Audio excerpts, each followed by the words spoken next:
Morena koutou, welcome to Tawa School Story Time for the 21st of April. I'm not doing this one live, I've pre-recorded it because I've got a really important meeting to be in, but I still wanted to make sure that you got the chance to hear more of Charlie and the Chocolate Factory. And also today we're going to be reading some stories from one of my favourite authors, Anthony Browne. This story is called Willy the Wimp, and I've got quite a few Willy stories, and they're really cool stories. So we'll start off with Willy the Wimp and get into Charlie and the Chocolate Factory. Willy wouldn't hurt a fly. Willy worried about stepping on tiny insects every time he went for a walk. When someone knocked into him, he always said, "Oh, I'm sorry," even when it wasn't his fault. Sometimes when he was out walking, the suburban gorilla gang bullied him. "Oh, I'm sorry," said Willy. When they hit him, the suburban gorillas called him Willy the Wimp.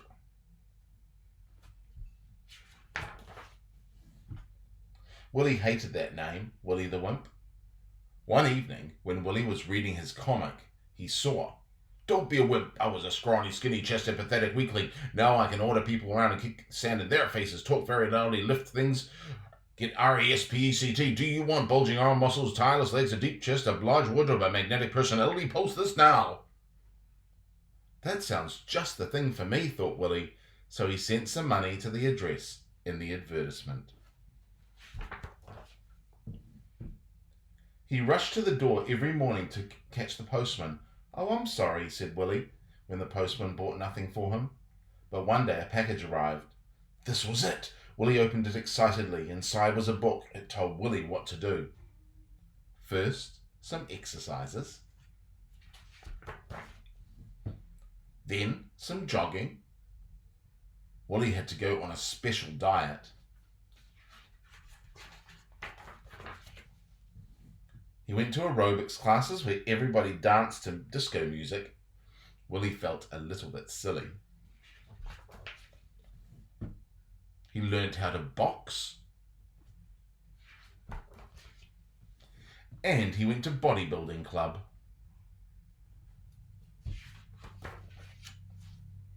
Willy took up weightlifting, and gradually, over weeks and months, Willy got bigger and bigger and bigger and bigger. Willy looked in the mirror and he liked what he saw.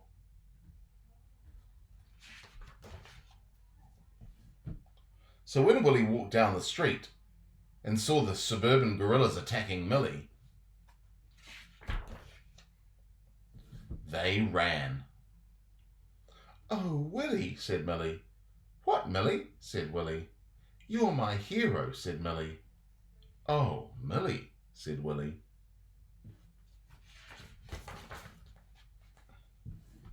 Willy was proud. "I'm not a wimp. A hero." Bang. "Oh, I'm sorry," said Willy.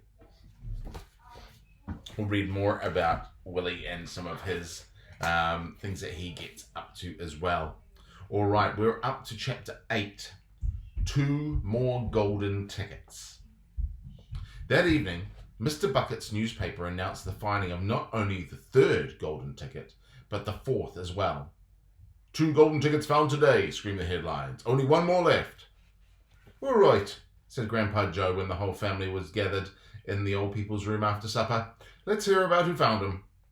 "The 3rd ticket," read Mr. Bucket, holding the newspaper up close to his face because his eyes were bad and he couldn't afford glasses. "The 3rd ticket was found by Miss Violet Beauregard. There was great excitement in the Beauregard household when our reporter arrived to interview the lucky young lady. Cameras were clicking and flashbulbs were flashing and people were pushing and jostling and trying to get a little bit closer to the famous girl. And the famous girl was standing on a chair in the living room waving the golden ticket madly at arm's length as though she was flaking a taxi. She was talking very fast and very loudly to everyone, but it was not easy to hear all she said because she was chewing so ferociously on a piece of gum at the same time. "Like I'm totally a gum chewer normally," she shouted. But when I heard about these tickets of Mr. Wonka, I gave up gum, started on chocolate bars, and now, in the hope of striking lucky, now, of course, I'm back on gum. I just adore gum. I can't do without it. I munch all day long, except for the few minutes at mealtimes where take it out and stick it behind my ear for safekeeping. To tell you the truth, I simply wouldn't feel comfortable if I didn't have a little wedge of gum in my mouth to chew on every moment of the day. I really wouldn't. My mother says it's not ladylike and it looks ugly to see a girl's jaw going up and down like mine to do all the time, but I don't agree. Who's she to criticize anyway? Because if you ask me, I'd like to see her jaws. I say that her jaws are going up and down almost as much as mine from all the yelling every minute of the day. Now, Violet, Miss Beauregard said from a far corner of the room where she was standing on the piano to avoid being trampled by the mob. All right, Mother, keep your hair on, Miss Beauregard shouted. And now, she went on, turning to the reporters again, it may interest you to know that the piece of gum I'm chewing right at the moment is the one I've been working on for over 3 months now. That's a record, that is. I've beaten the record held by my best friend, Miss Cornelia Princemantle, and she was furious. It's my most treasured possession now, this piece of gum. At nighttime, I just stick it on the end of the bedpost. It's as good as ever in the morning. A bit hard at first, but it softens up after I've given it a few more chews. Before I start chewing for the world record, I used to change my piece of gum once a day. I used to do it in our lift on the way home from school. Why the lift? Because I liked sticking a gooey piece where I'd finished on one of the control buttons. When the next person came along and pressed the button, my old gum on the end got the old gum at the end of the finger. Yeah, and what a racket that kicked up for some of them. You get the best results with women who have expensive gloves on. Oh yes, I'm thrilled to be going to Mr. Wonka's factory, and I understand that afterwards he's going to give me enough gum to last me for the whole of my life. Woohoo! Beastly girl, said Grandma Josephine. Despicable, said Grandma Georgina. She'll come to a sticky end one day, chewing all that gum. You see if she doesn't. And who got the 4th golden ticket? Charlie asked. Now let me see, said Mr. Bucket, peering at the newspaper again. Ah, yes, here it is. The 4th golden ticket was found by a boy called Mike TV. Another bad lot, I'll be bound, muttered Grandma Josephine. Don't interrupt, Grandma, said Mrs. Bucket. The TV household, said Mr. Bucket, going on with his reading, was crammed like all the others with excited visitors when our reporter arrived. But young Mike TV, the luckiest winner, seemed extremely annoyed by the whole business. Can't you fools see I'm watching television? He said angrily. I wish you wouldn't interrupt. The 9-year-old boy was seated before an enormous television set with his eyes glued to the screen. And he was watching a film in which one bunch of gangsters was shooting up another bunch of gangsters with machine guns. Mike TV himself had no less than 18 toy pistols of various sizes hanging from belts around his body, and every now and again he would leap up in the air and fire off half a dozen rounds from one or another of these weapons. Quiet, he shouted when someone tried to ask him a question. Didn't I tell you not to interrupt? This show's an absolute whiz-banger. It's terrific. I watch it every day. I watch all of them every day, like the rotten ones where there's no shooting. Even the rotten ones where there's no shooting. I like the gangsters the best. They're terrific, those gangsters, especially when they start pumping each other with full of lead and flashing the old stilettos or giving each other 1, 2, 3 with their knuckle dusters. Gosh, what wouldn't I give to be doing that myself? It's the life, I tell you. It's terrific. That's quite enough, snapped Grandma Josephine. I can't bear to listen to it. Nor me, said Grandma Georgina. Do all children behave like this nowadays? Like the brats, these brats we've been hearing about? Of course not, said Mr. Bucket, smiling at the old lady in the bed. Some do, of course. In fact, quite a lot of them do, but not all. And now there's only one ticket left, said Grandpa George.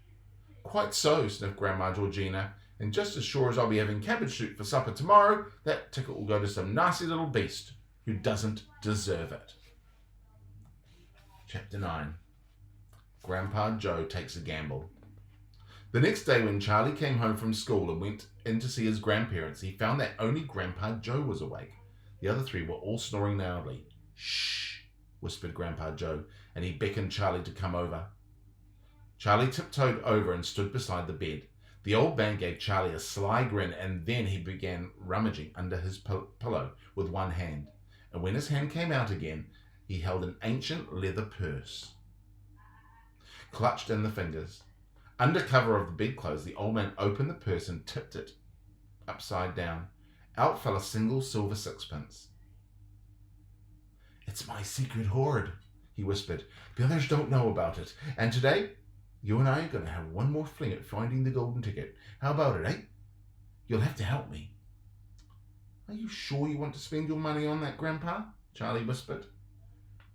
"Why, of course I do," sputtered the old man excitedly. "Don't stand there arguing. I'm keen as you to find if there's a ticket. Here, take the money and run down to the street to the nearest shop and buy the first Wonka bar you see and bring it straight back to me and we'll open it together." Charlie took the little silver coin and slipped quickly out of the room. In 5 minutes he was back. "Have you got it?" whispered Grandpa Joe, his eyes shining with excitement. Charlie nodded and held out the bar of chocolate. "Wonka's Nutty Crunch Surprise," it said on the wrapper. "Good," said the old man, who whispered, sitting up in bed and rubbing his hands. "Now, come over here and sit close to me. We'll open it together. Are you ready?" "Yes," Charlie said, "I'm ready." "All right, you just tear off the little bit." "No," said Charlie, "you paid for it. You do it all." The old man's fingers were trembling most terribly as they fumbled with the wrapper. "We don't have a hope, really," he whispered, giggling a little bit. "You do know that we don't have a hope, don't you?" "Yes, Charlie, I know that." They looked at each other and both started giggling nervously. "Mind you," said Grandpa Joe, "there is just that tiny chance that it might be the one. Don't you agree?" "Yes," Charlie said. "Of course. Why don't you open it, Grandpa?" "All in good time, my boy, all in good time. Which end do you think I should open first?" "That corner, the one furthest from you. Just tear off the tiny bit, but not quite enough for us to see anything." "Like that," said the old man. "Yes, now a little bit more." "You finish it," said Grandpa Joe. "I'm too nervous." "No, Grandpa, you must do it yourself." "Very well then, here goes." He tore off the wrapper. They both stared at what lay underneath. It was a bar of chocolate, and no more. All at once they both saw the funny side of the whole thing and burst into peals of laughter. "What on earth's going on?" cried Grandma Josephine, waking up suddenly. "Nothing," said Grandpa Joe. "You go back to sleep." Chapter 10. The family begins to starve. During the next 2 weeks, the weather turned very cold. First came the snow. It began very suddenly one morning, just as Charlie Bucket was getting dressed for school. Standing by the window, he saw huge flakes drifting slowly down out of an icy sky that was the color of steel. By evening, it lay 4 feet deep around the tiny house, and Mr. Bucket had to dig a path from the front door to the road. After the snow, there came a freezing gale that blew for days and days without stopping, and oh, how bitter cold it was. Everything that Charlie touched seemed to be made of ice, and each time he stepped outside the door, the wind was like a knife on his cheeks. Inside the house, little jets of fizzing air came rushing in through the sides of the windows and under the doors, and there was no place to go to escape them. The 4 old ones lay silent and huddled in their bed, trying to keep the cold out of their bones. The excitement over the golden ticket had long been forgotten. Nobody in the family gave a thought now to anything except the 2 vital problems of trying to keep warm and trying to get enough to eat. There is something about very cold weather that gives one an enormous appetite. Most of us find ourselves beginning to crave rich steaming stews and hot apple pies and all kinds of delicious warming dishes. And because we are all a great deal luckier than we realize, we usually get what we want, or near enough. But poor Charlie Bucket never got what he wanted because the family couldn't afford it. And as the cold weather went on, he became ravenously and desperately hungry. Both bars of chocolate, the birthday one and the one Grandpa Joe had bought, had long since been nibbled away, and all he got now were those thin cabbagey meals 3 times a day. Then all at once the meals became even thinner. The reason for this was that the toothpaste factory, the place where Mr. Bucket worked, suddenly went bust and had to close down. Quickly, Mr. Bucket tried to get another job, but he had no luck. In the end, the only way that he managed to earn a few pennies was by shoveling snow in the streets. But it wasn't enough to buy even a quarter of the food that the 7 people needed. The situation became desperate. Breakfast was a single slice of bread for each person now, and lunch was maybe half a boiled potato. Slowly but surely, everybody in their house began to starve, and every day, little Charlie Bucket, trudging through the snow on his way back to school, would have to pass Mr. Willy Wonky's giant chocolate factory. And every day as he came near it, he would lift his small pointed nose high in the air and sniff the wonderful sweet smell of melting chocolate. Sometimes he would stand motionless outside the gates for several minutes on end, taking deep swallowing breaths as though he was trying to eat the smell himself. "That child," said Grandpa Joe, poking his head up from under the blanket one icy morning. "That child has got to have more food. It doesn't matter about us. We're too old to bother with. But a growing boy, he can't go on like this. He's beginning to look like a skeleton." "But what can we do?" murmured Grandpa Josephine miserably. "He refuses to take any of ours. I hear his mother tried to slip her own piece of bread onto his plate at breakfast this morning, but he wouldn't touch it. He made her take it back." "He's a fine fellow," said Grandpa Joe. "He deserves better than this."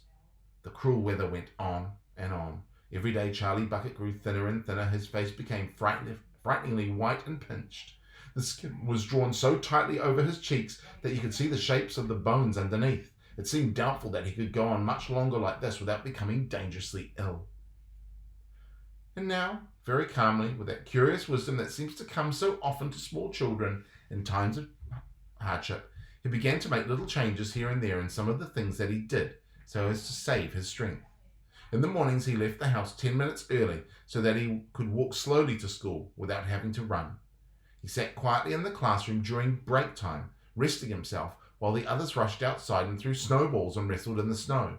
Everything he did now, he did slowly and carefully to prevent exhaustion. Then one afternoon, walking back home with the icy wind in his face and incidentally feeling hungrier than he had ever felt before, his eye was suddenly caught by something silvery lying in the gutter in the snow. Charlie stepped off the curb and bent down to examine it.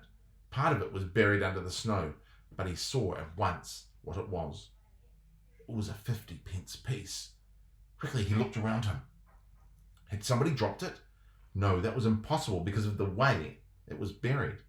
Several people went hurrying past him on the pavement, their chins sunk deep in the collars of their coats, their feet crunching in the snow. None of them was searching for any money. None of them was taking the slightest notice of a small boy crouching in the gutter. Then it was his 50-cent piece. Could he have it? Carefully, Charlie pulled it out from under the snow. It was damp and dirty, but otherwise perfect. A whole 50-cent piece! He held it tightly between his shivering fingers, gazing down at it. It meant one thing for him at that moment, and the one thing it meant was food. Automatically, Charlie turned and began moving towards the nearest shop. It was only 10 paces away. It was a newspaper and stationery shop, the kind that sells almost everything, including sweets and cigars. And what he would do, he whispered quickly to himself. He would buy one luscious bar of chocolate and eat it all up, every little bit of it, right then and there. And the rest of the money he would take straight back home and give to his mother. Chapter 11 is called The Miracle, and we will read that tomorrow. Well, I hope you guys have a great day today. Look after yourselves, be good, have fun learning at home, and we'll catch up with you all soon. Ka kite anō.